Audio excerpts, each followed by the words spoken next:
والدین کے رویوں میں اولاد کے لیے جو نرمی ہوتی ہے، اس نرمی کی وجہ سے عمومی طور پہ جو لاڈ ہوتا ہے، پیار ہوتا ہے، وہ پھر انسان کی طبیعت کا حصہ بن جاتا ہے، اور اولاد جب بڑی بھی ہو جاتی ہے تو وہ والدین کو اسی طرح سے ٹریٹ کرتی ہے، جبکہ اس کو یہ سمجھنا چاہیے کہ اللہ رسول کے بعد اگر سب سے فائق حق کسی کے ہیں تو وہ والدین کے ہیں، اور ان کی ناراضگی اللہ کی ناراضگی ہے، اور ان کی رضا اللہ کی رضا ہے۔ ان کو خوش کر دینا اللہ کو راضی کر دینے کے مترادف ہے، اور ان کو ناراض کرنا اللہ کو ناراض کرنے کے مترادف ہے۔ اور یہ بات ذہن میں رکھیے گا کہ اگر والدین راضی نہیں ہیں تو رب بھی راضی نہیں ہے۔ اللہ کی رضا نصیب ہی نہیں ہو سکتی، آپ کے عمل، آپ کی محنتیں، آپ کے سجدے اور آپ کی عبادتیں، ریاستیں، چلہ کشیاں، یہ کچھ کام نہیں آتی اگر والدین راضی نہ ہوں۔ تو والدین کو راضی رکھنے کی ہمارے دین نے ہمیں تلقین فرمائی کی۔ اور یہ بھی آپ کو میں بتاؤں کہ کچھ اعمال ایسے ہیں کہ جن کی جزا اور سزا آخرت میں دیکھنا ہوگی، لیکن کچھ اعمال ایسے ہیں جن کی جزا اور سزا دنیا میں بھی بندہ دیکھ کے جاتا ہے۔ ان میں سے ایک عمل والدین کی فرما برداری ہے۔ جو والدین کا فرما بردار ہو، آپ اس کی پگڑی کا کلس کبھی نیچا ہوتے نہیں دیکھیں گے، اور وہ گناہ جس کی سزا آخرت میں تو ہے ہی ہے، دنیا میں بھی ضرور ملتی ہے، وہ والدین کی نافرمانی ہے۔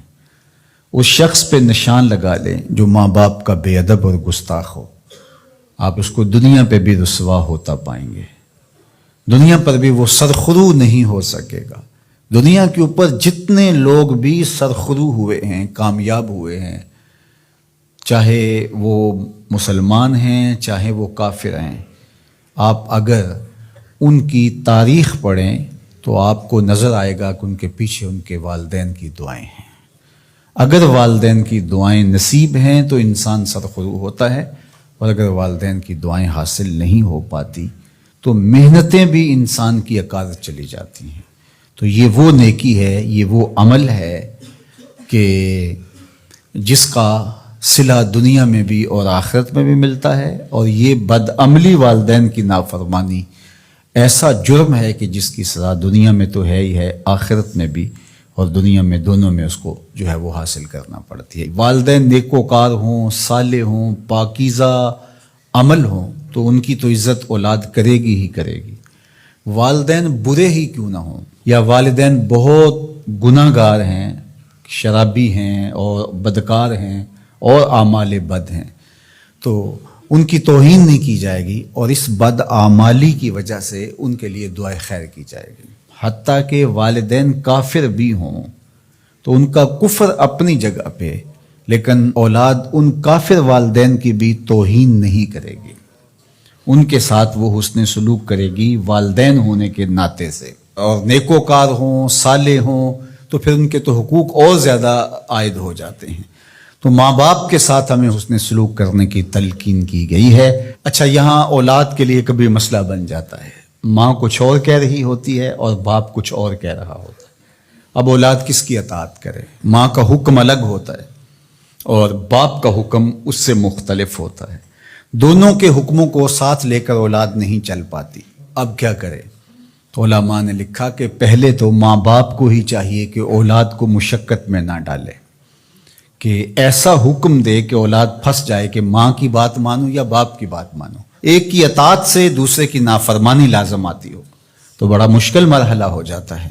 تو والدین کو اتنا خیال اور اتنا لحاظ رکھنا چاہیے کہ ان کو مشقت میں نہ ڈالے، ایسا حکم نہ دیں جو وہ بجا نہ لا سکے، جو ان کے لیے پورا کرنا مشکل ہو۔ اور بالخصوص ماں باپ کی لڑائی کے اندر اولاد جو ہے وہ پس کے رہ جاتی ہے، ماں کی بات مانی تو باپ ناراض، باپ کی بات مانی تو ماں ناراض۔